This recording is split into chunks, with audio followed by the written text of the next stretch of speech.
오늘 저와 여러분들이 함께 말씀을 나눌 제목은 나시린입니다. 나시린은 우리가 성경을 통해서 좀 낯설지 않게 들어본 단어죠. 그래서 이게 나실이란 말은 히브리어인데 이게 구별되었다 이런 뜻이에요. 구별이란 뜻이에요. 구별. 그러면 이는 말 그대로 사람이죠. 그래서 나시린이란 거는 구별된 사람을 얘기하는 겁니다. 그러면 우리가 또 들어야 되겠고 또 알아야겠지만 구별됐다라는 게 무엇이냐? 구별됐다라는 게 무엇인지를 알아야 구별된 삶을 살아갈 수 있겠죠.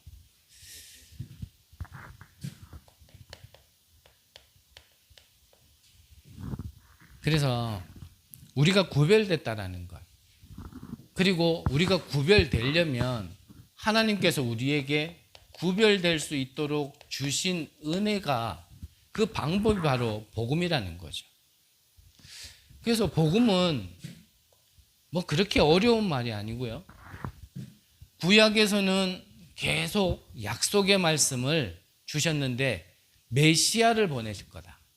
내가 이 메시아를 보낼 텐데 이 메시아가 오면은 너희들이 모든 문제에서 해결받고 구원을 받는다라고 그걸 기록해 놓은 게 구약이고요. 신약에서는 그 메시아가 오셨다라는 걸 계속 기록해 놓은 게 그게 신약 성경이죠. 그 약속한 그 메시아 그리스도가 오셔서 갈보리산에서 우리 죄를 대신하여 피 흘려 죽으심으로 우리가 모든 문제를 해결받았다라는 게 바로 복음입니다. 그 구원의 방법이, 하나님의 방법이 그 그리스도라는 거죠. 그러면 그 그리스도가 누구냐? 그게 바로 약속대로 오신 바로 예수라는 겁니다. 갈보리산에서 죽으시면서 그래서 마지막으로 숨을 거두시기 전에 말씀하신 것이 내가 다 이루었다 그랬거든요. 말 그대로 다 이루었답니다. 우리의 현실 가운데 어려움을 겪고 힘듦을 겪는 그 문제는 빼고 이루었다가 아니라 말 그대로 다 이루었답니다. 다 이루었다. 그 다 이뤘다는 거에 가장 근본적인 게 영적인 문제를 해결했다는 겁니다. 우리 인간의 문제는 여러 가지 문제인 것 같지만 사실은 아니에요. 결국은 영적 문제예요. 우리 인간이 여러 가지 어려움을 겪는 이유는 다른 것 때문이 아니에요. 영적 문제 때문에 그래요. 그래서 여러 사람들이 각자의 삶과 각자에게 주어진 환경 속에 이게 어렵다 저게 어렵다라고 얘기하지만 사실상 그 모든 100가지의 질문, 그 질문의 답은 하나밖에 없는 겁니다. 그 답은 뭡니까? 그리스도. 신앙생활을 함에 있어서 우리가 복음을 통해 구원받은 자가 이 사실이 안 믿어지면 사실은 신앙생활의 시작이 될 수가 없는 거예요.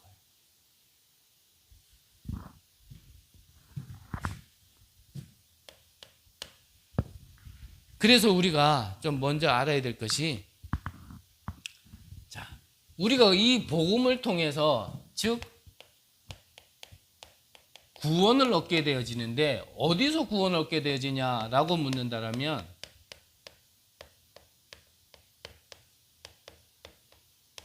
바로 이 사단과 저주와 지옥 가운데서 우리는 해방받은 거죠.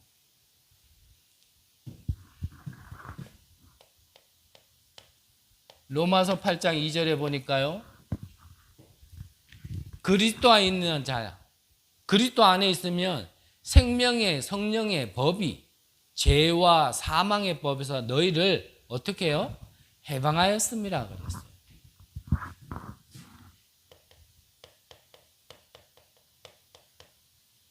그래서 우리가 복음이라면 어디에 구속되어 있다라면 그거는요, 복음이 뭔가가 약간 오해되고 포인트가 맞지 않은 거예요.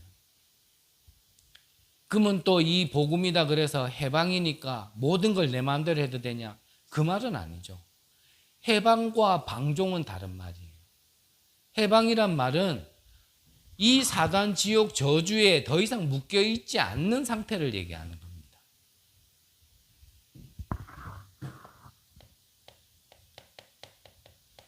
에베소서 2장 1절에서 6절까지 보면요. 여기에는 우리가 이 복음을 통해서 구원받은 자는 나의 과거 문제, 현실 문제, 미래 문제까지 완전히 해결한 것을 기록하고 있습니다.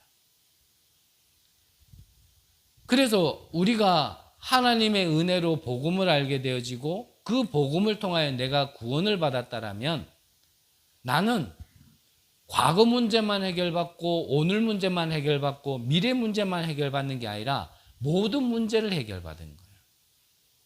이미 지나간 것까지도 내가 오늘의 삶에 있어서 계속 겪는 여러 가지들도 앞으로 내가 살아보지 않고 가보지 않은 미래 문제까지도 다 해결받은 겁니다. 그걸 보고 구원이라 얘기하는 거예요. 이 구원을 받은 자에게는 보이진 않지만 분명하게 달라진 배경이 있어요. 그게 뭡니까?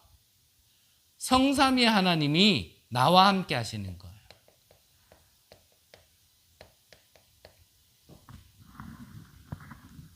하나님은 계속 약속하셨거든요. 야곱아 이스라엘아 내가 너를 지명하여 불렀나니 너는 내 것이라. 네가 불 가운데 들어간다 할지라도 불꽃이 너를 사르지 못할 것이며 네가 물 가운데 들어간다 할지라도 물이 너를 침범치 못할 것이다. 대저 내 하나님 나 여호와니라 그랬거든요. 하나님이 우리에게 복음을 허락하시고 그 복음을 통해서 구원을 주신 하나님이 이 사단 지옥 저주 배경에서 완전히 해방을 주시고 그 하나님이 지금 우리와 함께 하시는 거예요. 그래서 위드 나와 함께 하시는 하나님 임마누엘 모든 것에서 우리와 함께 하시는 하나님 원네스 모든 것에서 함께 하시는 하나님이 우리가 문제를 당하고 있을 때도 함께 하신다는 사실을 우리가 알아야 되는 거예요. 우리의 상태가 좋을 때만 하나님이 함께 하시고 우리가 착하게 살 때만 하나님이 함께 하시고 좋은 일 할 때만 함께 하시는 하나님이 아니라 나는 실수하고 나는 연약하고 나는 부족하고 또 지난날의 잘못을 반복하는 그 시간에도 그 상황에도 하나님은 우리와 함께 하신다는 사실이에요. 이 하나님께서 바로 보좌의 배경을 가지고 지금 우리와 함께 하시는 겁니다. 그래서 구원받은 자에게는요, 지난날에는 자꾸 사단의 배경이, 저주의 배경이, 지옥 배경이 따라다니고 싶어서 좋아서 따라다니는 게 아니라 계속 따라다닐 수밖에 없는데 구원을 받은 자에게는 이 하나님의 보좌의 배경이 자꾸 따라다니는 거예요. 보이지 않는다고 해서 천군 천사가 없냐? 아닙니다. 그거는 내가 모를 뿐이지. 이 하늘 보좌의 배경은요, 지금도 우리와 함께 하시는 거예요.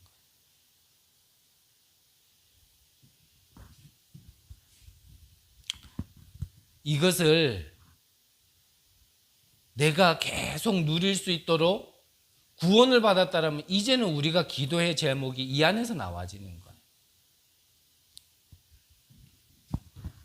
그래서 고린도후서 5장 17절에 보면요, 뭐라고 기록되어 있습니까? 그런즉 누구든지 그리스도 안에 있는 자에게는 그리스도 안에 있으면 새로운 피조물이라. 이전 것은 지나갔으니 보라 새 것이 되었도다 그랬어요. 우리가 구원이라는 게 오해되어지고 구원이라는 거에 확신이 없으면요, 모든 것이 뒤틀어집니다. 구원을 못 받았다라면 구원부터 받아야겠지만 구원을 받았다라면 구원이 무엇인지 내용을 정확하게 내가 알고 있어야 내가요 신앙생활하면서 흔들리지가 않는 거예요. 근데 대부분 구원의 확신부터 없어요. 구원은 받은 거는 틀림이 없는데 구원의 내용을 모르니까 내가 자꾸 속는 거예요. 이거를 누가 잘하냐? 사단이 잘하는 거예요. 사단이 한다니까요. 사단이 우리 안에 우리의 신분을 바꿀 수는 없습니다. 이 모든 문제 해결했다라는 걸 우리가 믿으면 영접하는 자, 곧 그 이름을 믿는 자에게는 하나님의 자녀가 된다 그랬거든요. 자녀의 신분이 바뀌지는 않지만 우리가 하나 기억해야 될 거는 예수님이 직접 말씀하셨잖아요. 거짓말쟁이라 그랬어요. 자꾸 속인다니까요. 내가 하나님 자녀의 그 신분과 권세를 정확하게 알지 못하는 만큼 누가 아냐면 사단이 알아요. 사단이 알기 때문에 자꾸 우리를 흔들어 가지고 내가 구원받은 자가 만나까지도 이끌어가 버려요. 여러 가지 문제 속에 내가 구원받았는데 그리스도는 모든 문제 해결자라는데 나는 왜 이런 문제가 오지? 나는 왜 이렇게 어렵지? 나는 왜 이렇게 자꾸 시달리지? 나는 이런 것들이 왜 자꾸 반복되지? 나는 여기서 왜 벗어날 수 없지? 이 하나 속인 게요. 어디까지 끌고 가냐면 구원까지 흔들어 버린다니까요. 구원까지 흔들려 버리니까 신앙생활이 안 돼요.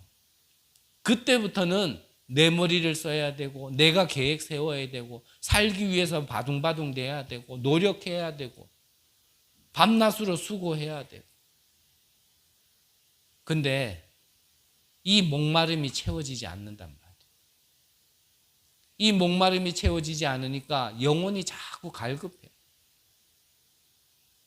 우리 영은 하나님과 함께 있도록 만들어졌기 때문에 그거는 다른 걸로 채워지지가 않는 거예요.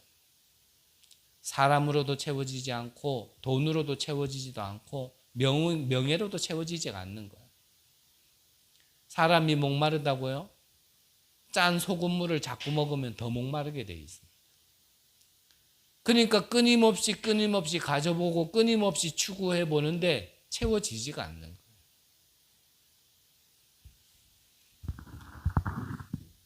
우리가 한 번 더 말씀드리지만요.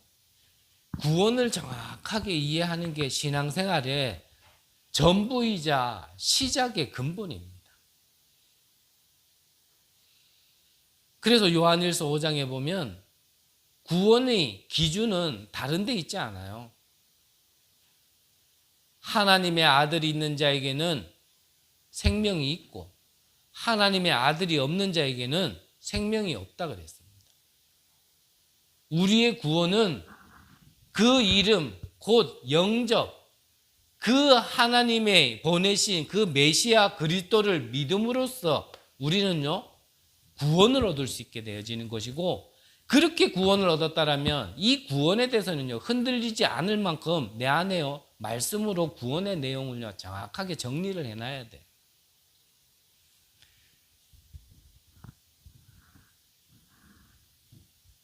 이럴 때 우리에게 영적 문제와 정신 문제와 육신 문제가 모든 것이요 시간표 따라 하나님의 계획 따라 하나씩 발견되어지고 우리가 확인하게 되어진다니까요.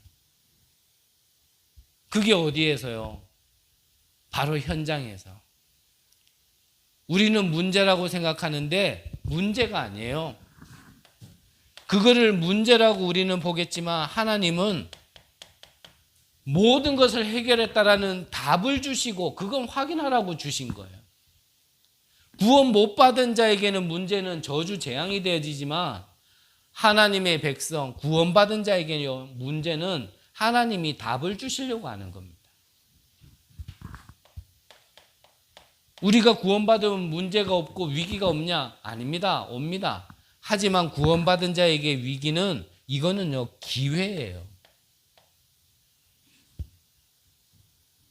하나님을 믿지 않고 하나님을 바라보지 않고 하나님이 원하는 대로 살지 않았던 모든 것 속에서 이제는 하나님의 것으로, 하나님의 품 안에서 하나님의 역사하심과 인도하심을 바라볼 수 있는 기회라니까요.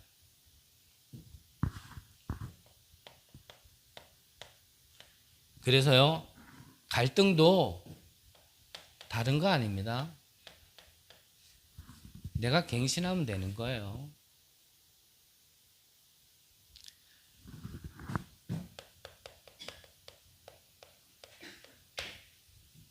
그래서 본론으로 이 구원이 이해가 되어졌다면,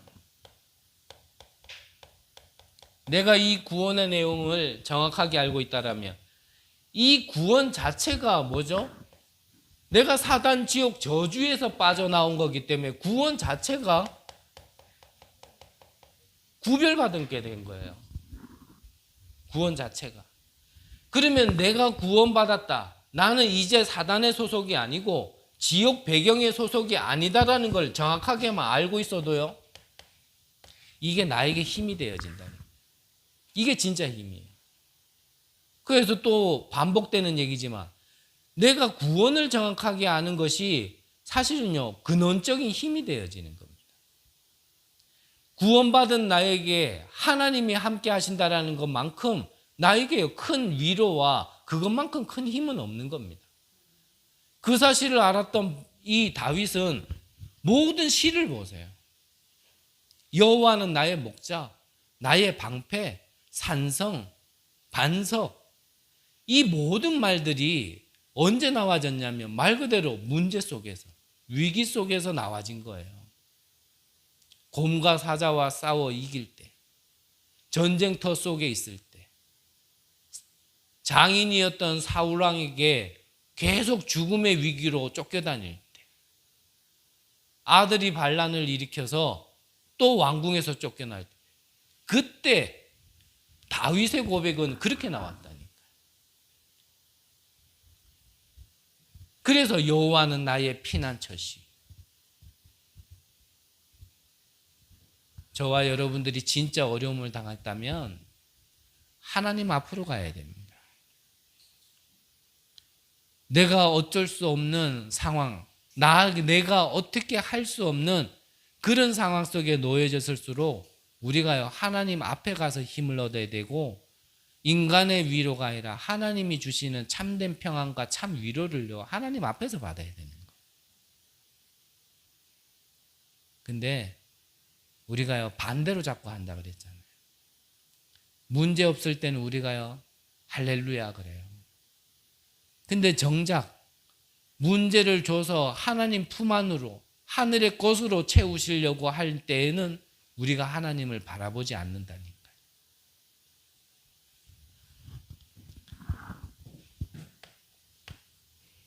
그래서 구약에 새 절기를 지켜라고 하신 이유가 뭡니까? 이 유월절이 의미하는 게 말 그대로 우리를 노예에서 해방시켜 주신 유일한 방법이었잖아요. 애굽의 10가지 재앙, 9가지로는 해결받지 못했어요. 하지만 언제 진짜 해방되어졌습니까? 유월절 이 어린 양의 피,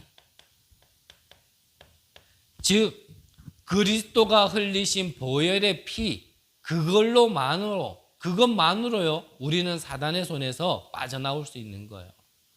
그거를 잊지 말라고 유월절을 계속 강조하신 거예요. 이 어린 양의 피, 그 주인공이 바로 그리스도. 이것이 신약에서 얘기하는 게 오직 그리스도를 얘기하는 겁니다. 이거를 믿을 때 우리의 과거 문제에서 해결되어져요. 우리의 과거 뭡니까?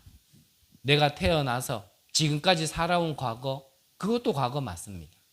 하지만 우리의 진짜 과거는, 그것보다 더 중요하게 볼 과거는 바로 하나님을 떠난 나의 영혼이 지금까지 사단의 손에서 하늘 배경으로 살아야 될 우리의 영혼이 지옥 배경 속에서 하나님이 주신 축복으로 살아야 될 우리가 저주 재앙 속에서 있었던 그 과거를 얘기하는 겁니다. 우리는 영안보다는 육안이 너무 밝아가지고 내 과거 그러면 그래 나 지난날에 많이 아팠어. 나는 이런 사건도 있었어. 나는 이런 문제도 있었어. 아 여기에서 해방. 이거는요 굉장히 짧게 본 나의 과거예요. 하지만 우리의 진짜 과거는요 창세기 3장 이후부터 하나님을 떠난 우리의 모든 영혼들이 사단, 지옥, 저주 배경 속에 있었던 과거를 얘기하는 거예요. 그 속에서 원치 않게 나도 모르게 사단이 갖다 준 시스템, 그 각인 뿌리 체질 때문에 하나님의 것을 아무리 바라보려고 해도 바라볼 수 없고 우리가 말로는 살아계신 하나님, 역사의 주인공, 나의 주인, 교회의 주인 얘기하지만 실제로는 하나님이 주인 안 돼 있고 내가 내 인생의 주인이 돼 있고 교회가 힘 있는 자에게 주인이 되어져 있고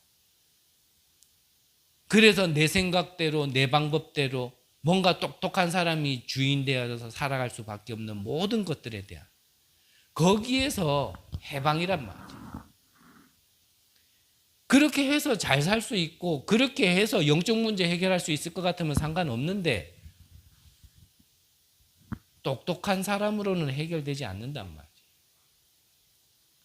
얼만큼 똑똑하면 영적 문제를 해결할 수 있겠습니까? IQ 한 200대면 영적 문제 해결되어지겠습니까? 그럴 것 같으면 우리는 굳이 그리스도 안 믿어도 돼요. 천재들의 모임 멘사 있잖아요. 그런 사람들을 그리스도로 모시면 돼요. 그렇죠?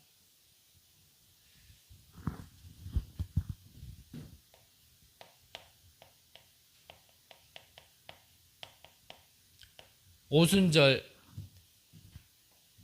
이거는 오늘을 사는 우리에게 가장 중요한 언약이죠. 즉 뭡니까? 나의 오늘의 현실 문제. 이 현실 문제 속에서 진짜 해방받을 수 있으며 참 비밀을 누릴 수 있는 그 비밀이 뭐냐면 하나님 나라라는 비밀이에요. 하나님 나라의 비밀을 모르면 우리는요 세상의 비밀, 세상 것이 맞는 줄 알고 그걸 기준으로 살게 되어 있습니다. 그래서 누가 성공을 했다? 그러면요 하나님 말씀보다 이 하나님 나라의 비밀보다는 그게 나에게 더 크게 다가옵니다. 문제 생겼다? 그러니까요 뭔가 가지고 있는 사람에게 먼저 쫓아가는 거예요. 하나님께 무릎 꿇기보다는. 근데 그 모든 배경을 보면 에베소서 2장에 보면 공중권세 잡은 자 그랬거든요. 그래서 통치자들, 권세자들 이들을 주관하고 있는 영적 세계에 영적 존재가 있는데 사실은요 그 배경 속에서 계속 살아가게 되어진다는 거예요. 그래서 부활하신 주님이 승천하시기까지 40일 동안 하나님 나라에 대해서만 얘기한 거예요. 누구에게요? 제자들에게. 남겨진 제자들에게 가장 중요한 비밀 하나님의 나라. 그래서 여러분들이 현장에 돌아갈 때요 이걸 두고 계속 기도하시라니까. 여러 가지 상황 속에요 여러분들 얼마나 세상이 바쁘게 얼마나 혼란스럽게 복잡하게 돌아갑니까?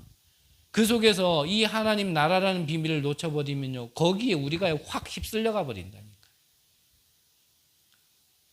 우리는 잠깐 정신을 놓친 것 같은데 나도 모르게 거기에 확 휩쓸려가 있는 나를 발견하게 된다니까.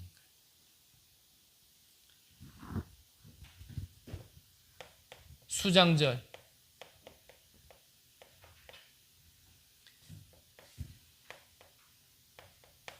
알곡을 창고에 들인다라는 의미죠. 하나님의 백성을 결국은 우리가 이렇게 저렇게 살고 여러 가지 문제 속에 다 지나지만 결국은 하나님의 백성을 하나님께서 천국에 들이신다 이 말이에요. 무슨 말입니까? 우리의 미래가 보장되어 있다는 얘기. 미래는. 그래서 염려할 필요 없는 겁니다.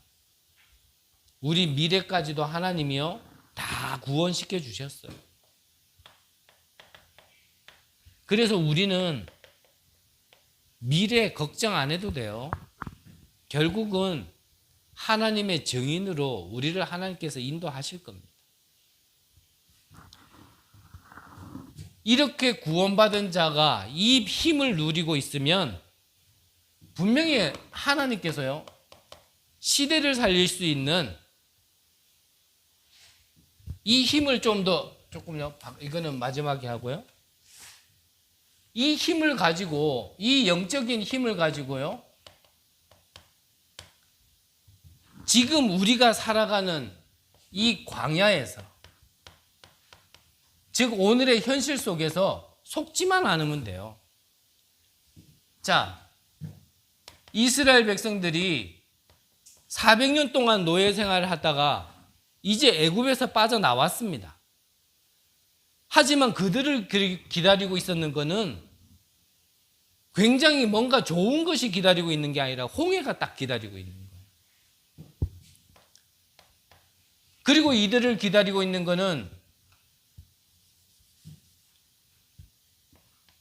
요단강이 또 기다리고 있었고,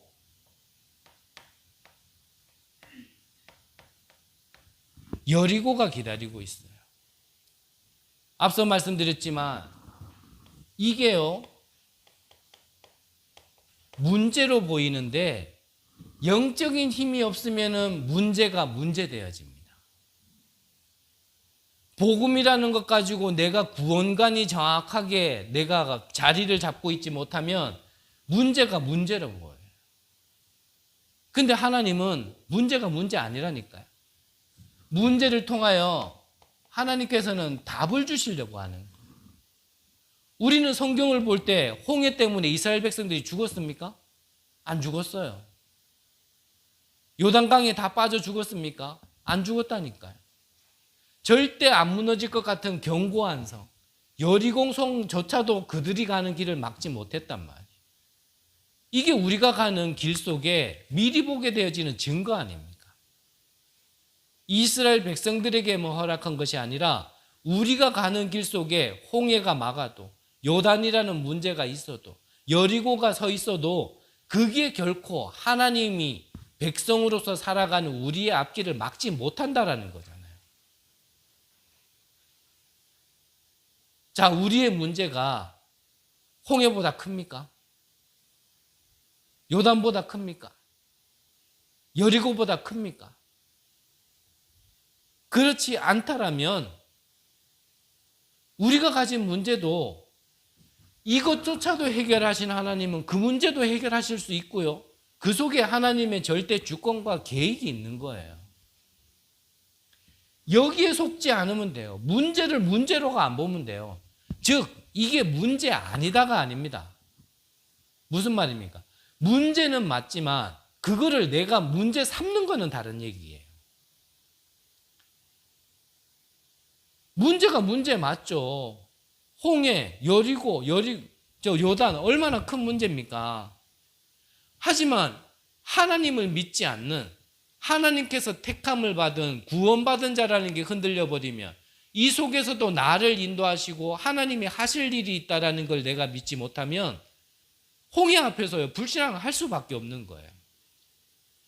2부 예배 때 보겠지만 요한복음 9장에 눈먼 자 사람들은 문제를 문제 삼았어요. 이 사람이 눈먼 게 조상의 죄입니까? 자기의 죄입니까? 근데 예수님은요 문제를 문제 안 삼았어요. 뭐라고 하셨습니까? 조상의 죄도 아니고 자기의 죄도 아니다. 하나님이 하실 일이 있다 그랬단 말이에요. 그 눈먼 거를 문제 삼아서 이 문제를 어떻게 해결해야 될까? 이래 접근하는 자와 그걸 통해서 문제 같지만 그걸 통해서 하나님이 무슨 일을 하려고 하시는가 이렇게 접근하는 자는 완전히 다른 거란 말이에요. 근데 대부분 문제 있으니까 나는 이 문제에서 해결받아야 되고 자유로워져야 되니까 그 복음을 모든 문제 해결자 이래가지고 적용을 한단 말이에요. 그러니까 안 맞는 거예요 이게. 여러분들은 모르겠어요. 저는 그렇게 접근했을 때는 저에게 해결된 문제가 하나도 없어요. 제가 예수 믿고 부자 됐습니까? 예수 믿고 똑딱해졌습니까? 아니란 말이에요. 예수 믿고 나서 우리 가문이 달라졌냐? 내 배경이 달라졌냐? 아무것도 없어요. 더 똑같아요. 죄송한 얘기지만요. 저 목회하고 나서 더 늙어버렸어요. 제가요, 이 개척하기 전에 사진 보면 그래도요, 좀 청년 티가 있었는데 개척하고 나서 거의 2년 만에요. 좀 할배 비슷하게 되고요. 우리가 복음이라는 걸요, 정확하게 알고 구원이라는 것을 바르게 알고 문제를 문제 삼으면 안 돼요. 문제를 문제 삼지 말고 문제 속에서 하나님이 하실 일이 뭔가를 봐야 돼요. 홍해를 갈랐잖아요, 하나님은. 요단강을 갈랐다니까요. 여리고 무너뜨리는데 망치질해서 무너졌습니까? 하나님이 하라는 대로 소리만 질렀는데 무너졌다니까요. 문제를 문제 삼지 말고요. 하나님이 이렇게 가게 하신 거는 우리가 가야 될 길에 이게 이정표예요. 문제를 피하려 하지 마시고 문제 속에서 하나님이 어떻게 하시는지를 봐야 돼요. 우리는 문제 있으면 돌아가려고 그러고 문제 있으면 피해가려고 하고 문제 있으면 뛰어넘으려고 하잖아요. 근데 하나님의 방법은 그렇지 않단 말이에요. 그 속에 하나님이 하시고자 하는 일이 있단 말이에요. 이걸 맨날 피하고 도망가고 차단시키고 여기에서 내가 고립되고 이러니까 한 번도 하나님이 역사하시는 걸 체험을 못하고 지금까지 온 거예요. 한 번도 체험을 못했어요. 한 번만 체험하면요, 사람 우리에게 각인뿌리 체질 달라집니다. 그래서 저 돈가스 얘기하잖아요. 돈가스 처음 먹어봤는데 얼마나 맛있는지. 내 인생에 한 번도 먹어볼 거라고 생각해 못 봤던 그 돈가스를 처음 먹는 날, 저는 아직까지도요, 그 맛이 잊어지지가 않아요. 얼마나 맛있었는지 장식까지요, 그 소스 다 발라가지고 먹어버렸다니. 한 번 맛보니까 특별한 날이나 어떠한 날이나 배고플 때는 그 돈가스가 생각이. 그때 먹었던 돈가스 참 맛있었는데, 참 좋았는데, 참 행복했는데. 복음이 그렇습니다. 내가 진짜 문제 만났을 때 피하려고 하지 말고 그 속에서 하나님이 어떻게 해결하셨는지 그거를 한 번만 맛보면요, 신앙생활이 달라져 버려요. 문제 괜찮아. 문제 오면 미리 염려하고 미리 걱정하고 미리 나자빠지는 게 아니라 문제, 하나님이 또 축복 주시려 하네. 이번에는 어떤 역사를 일으키려고 할까? 생각이 이렇게 바뀌어버린다니까요. 근데 이걸 한 번도 맛을 못 본 거예요. 그래서 힘을 가지라는 겁니다. 한 번, 두 번이 모든 걸 바꿔놔요. 그러면 하나님께서 우리에게 왜 그렇게 하시냐? 이유가 다 있습니다. 그게 다른 거 아니에요. 시대 살리라. 지금도 이 복음 하나 몰라서 사단에서, 지옥에서, 저주 배경 속에서 고통당하고 방황하는 자들에게 내게 먼저 은혜로 주신 이 복음을 전달하라고, 우리에게 이 복음을 알게 하시고 구원 주시고 나에게 진짜 체험을 한 증인으로서 시대 살리라고. 그래서 요셉이 그랬잖아요. 형들이여, 근심하지 마소서, 두려워하지 마소서. 하나님께서 생명을 구원하시려고 나를 먼저 보내셨나이다. 우리가 겪는 문제는 나만의 문제 아닙니다. 조금만 눈을 크게 뜨고 보세요. 시대 문제예요. 그래서 내가 그 문제의 해결, 진짜 답을 얻고 그들을 살리라는 하나님의 절대적인 사명이 있단 말이에요. 그 일을 하는 자가 누구라고요? 나시린. 이 나시린은 그래서 삶이 다른 거예요. 나시린. 앞서 말씀드렸지만 이 나시린 무슨 뜻이라 그랬죠? 히브리어로 구별됐다, 구별이라 이런 뜻이라 그랬죠.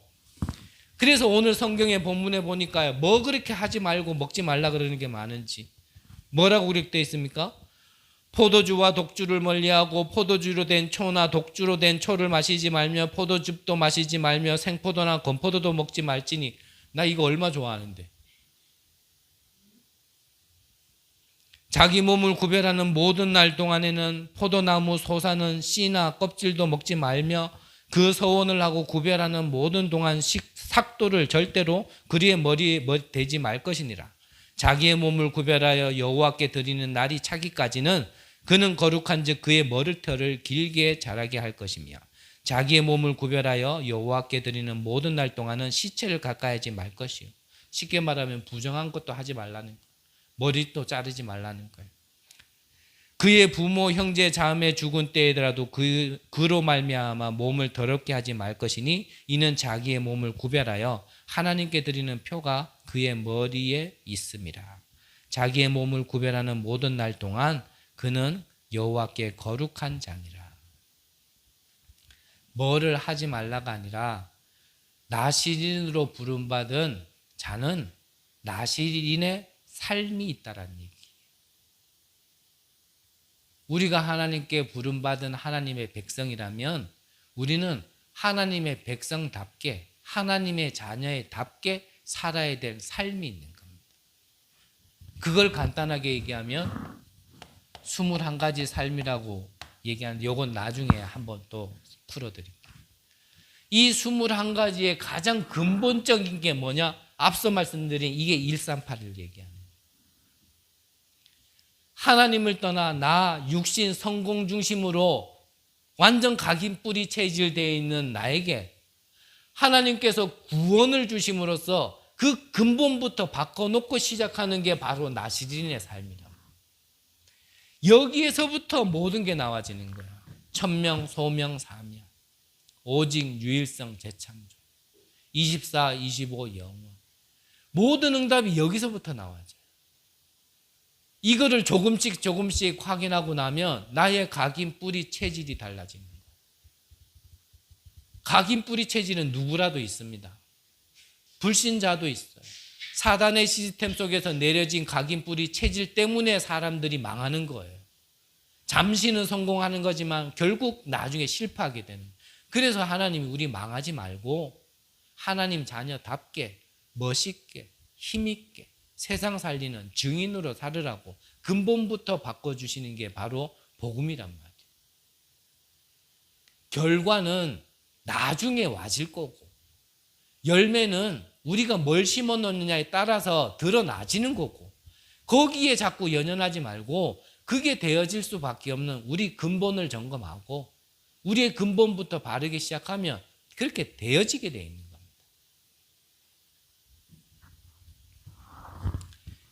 이 나시린으로 대표적으로 몇 인물만 얘기한다면 그게 사무엘, 삼손, 신약에는 세례 요한이었단 말이에요. 우리가 성경 그대로만 믿고 그대로만 그냥 보여지는 거로만 얘기한다면 저는 머리 깎으면 안 돼요. 수염도 안 깎아가지고 이래 있어야 돼요. 내가 이래 홈리스 비슷하게 거지같이 이래가지고 평생을 살아야 되는데 저는 그렇게는 못 살겠어요.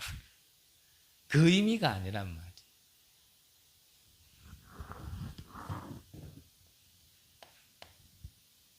답다라는 말을 이해하시죠? 답다. 학생은 학생다워야 가장 아름다운 겁니다. 학생이 어른 티내면 이상해요. 요즘 길 가다 보면 너무 흔하죠. 여학생들이 화장을 진하게 가는 자기들 나이와 그때는 그게 예뻐 보이겠지만 또 어른들이 볼 때는요 그렇게 이쁘지 않아요. 그런 청소년 때는 그 민낯에 그 탱탱한 피부가 그대로 보여져야 가장 예쁘거든요. 그렇지 않던가요? 그 따위에는 그때가 그게 제일 예뻐요. 그래서 학생 때는 청소년 때는 청소년다워야 제일 예쁜 겁니다. 저한테 볼펜 던지지는 마시고요. 근데 살다 보면 자꾸 찌그러지잖아요. 그때는 화장해서 좀 가려야 예뻐요. 그때 화장해야 돼요. 화장해야 될 때와 안 할 때를 구별 못하고 아무 때나 한다. 그건 안 예뻐요. 하나님 자녀는 언제 제일 예쁩니까? 하나님 자녀다워야 제일 예쁜 거예요. 하나님 자녀는 그러면 하나님 자녀답게 산다는 건 뭡니까? 하나님과 함께 사는 거예요. 하나님이 주인 돼 있는 거. 그래서 그 주인이 내 인생을 어떻게 계획해놨는지 묻는 것. 그 하나님의 일, 뜻을 말씀을 통해서 주시는데 그 뜻을 알 수 있도록 예배 자리에서 하나님께 또 질문하면서 기도하면서 그 말씀을 듣는 것. 그 주신 말씀 가지고 받을 때만 받고 돌아가선 또 내 마음대로 사는 것이 아니라 그 말씀대로 내가 살고자 귀 기울이고 나의 눈을 거기에 맞추고 거기에 인도받고자 하는 게 그게요. 하나님 자녀가 가장 예쁠 때예요. 그렇게 사는 사람이요. 정말 예쁩니다. 그것만큼 멋있는 게 없어요. 그래서 하나님 자녀가 하나님 자녀답게 살면 정말 멋있어요. 옷을 잘 입어서 멋있는 게 아니라 그게 정말 멋있는 거예요. 저는요. 어제도 유목사님 메시지를 받으면서 참 저분은 멋있다. 죄송하지만 잘생긴 건 제가 조금 더 잘생긴 것 같고 멋은 그분이 훨씬 멋있다. 모든 면에서요. 저래 멋있게 살고 싶다. 늙어도 저렇게 멋있게 늙고 싶다. 저는 이 생각이 들어요. 여러분들도 멋있게 사세요. 하나님 자녀답게 멋있게 사세요. 그렇게만 살면 전도는 어렵지 않아요. 그렇게만 살면 굳이 어디 찾아가서 얘기 안 해도요. 찾아오게 돼 있고 묻게 돼 있어요. 그렇게 사는 게 사명인데 사명이라는 게 어려운 게 아니란 말이에요. 묻는데 대답하면 될 거 아닙니까? 안 묻는데 네 어렵지? 네 힘들지? 요즘 고민 많아 보인다? 이래가지고 전도하려면 힘들어요. 근데 물어온단 말이에요. 아유, 당신은 뭐가 그렇게 좋냐? 왜 그렇게 뭔가 받냐? 뭔가 그렇게 평안하냐? 물어오는 데는 얘기하는 건 쉽잖아요. 그거 가지고 저와 여러분들의 가문을 살리시기를 바라고요. 여러분들의 업을 살리시기를 바라고 여러분들이 있는 이 지역을 살리시기 바랍니다. 그때 70지역에 영향을 주게 돼 있는 거예요. 다른 걸로 영향 주고 영향 받지 마시고 이걸로 영향 주고 영향 받는 그걸 보고 소통을 안 합니다.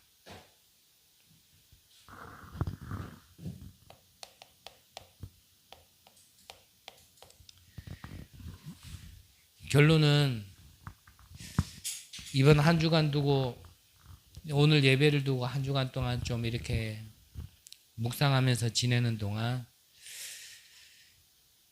어제 핵심 때 주신 말씀이 가장 적절하다 싶어서 이 말씀을 하셨죠. 가짜와 진짜. 솔로몬 앞에서 이 한 아이를 두고 내가 진짜 엄마다라고 얘기하는 두 엄마가 있었어요.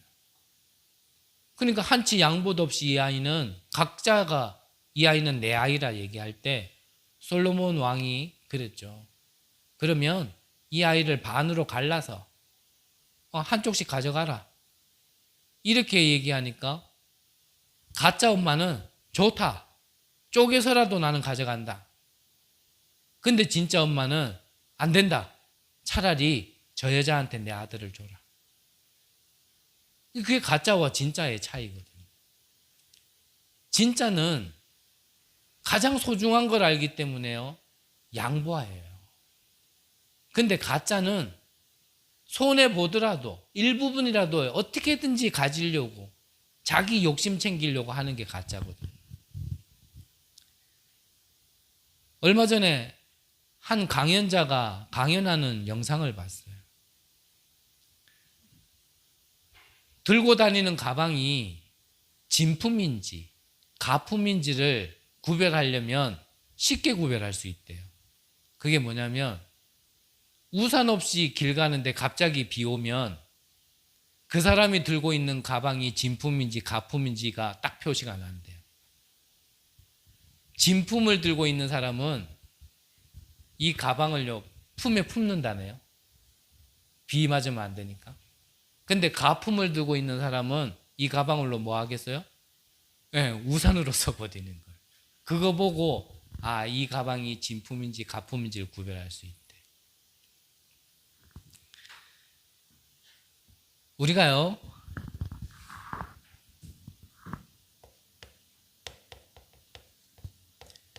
내가 복음을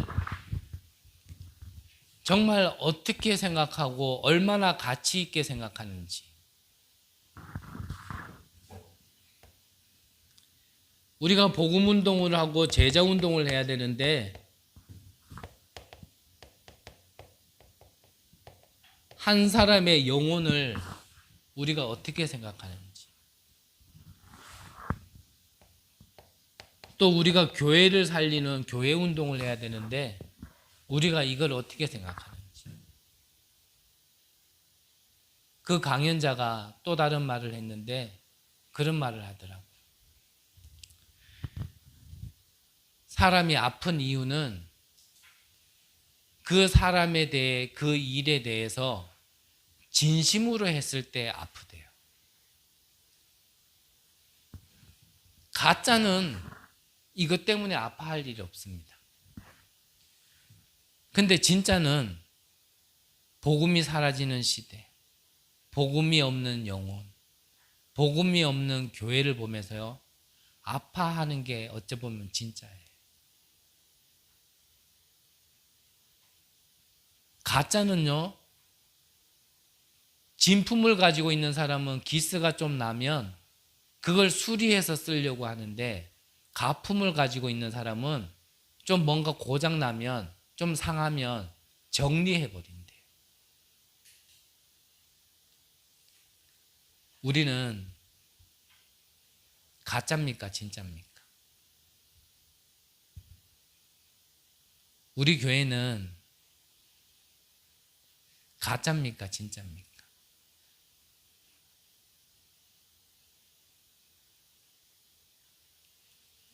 너무 무겁게 있지 마시고, 하지만 진짜 생각해 봐요. 여러분들이 복음 때문에 눈물 흘려 보셨습니까? 한 영혼을 두고 저 영혼이 진짜 하나님 품에서 행복하기를 바라는 마음으로 눈물 흘려 보셨습니까? 한 교회가 정말 복음, 하나님이 원하시는 복음 운동할 수 있도록, 쓰임 받도록 진짜 눈물 흘려 보셨습니까? 저도 부족한 놈이지만 저와 여러분들이 여기에 대해, 이게 세워지지 않고 이게 없는 거에 대해서, 한 영혼이 떠나가는 거에 대해서 우리가 눈물이 없고 아프지 않다라면 우리는 아직 가짜의 쪽에 더 가까울 수도 있습니다.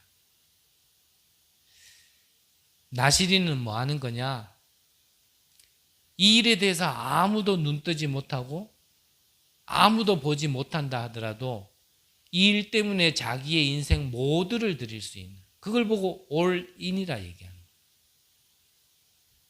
정말 복음운동, 제자운동, 교회운동 할 수 있는 곳에 한 사람이면 됩니다. 한 사람은 한 명이 아니라 그랬죠. 한 사람. 그게 남은 자예요. 복음 회복할 자. 이 남은 자가 남은 자로, 남길 자로, 남을 자로. 이 사람이 시대 살리는 겁니다. 저와 여러분들 안에, 우리 렘넌트들 가운데 정말 이 나시린이 있기를 간절히 주의 이름으로 기도합니다. 기도하겠습니다. 하나님, 감사함을 드립니다. 아무 쓸모없을 만큼 타락돼 버린 우리를 하나님께서 한 시대를 살리며 예수가 그리스도 되심을 증거할 수 있는 증인으로 우리를 불러주셨고, 하나님 나라의 일을 위하여 한 걸음 한 걸음 걸어가는 과정 속에 우리와 함께 하심을 너무나 감사를 드립니다. 우리가 가야 될 인생의 방향, 목표를 정확하게 보고 이제 주님이 이끄는 대로 절대 순종하며 나아갈 수 있는 귀한 은혜를 허락하여 주옵소서. 살아계신 예수 그리스도의 이름으로 기도드립니다. 아멘.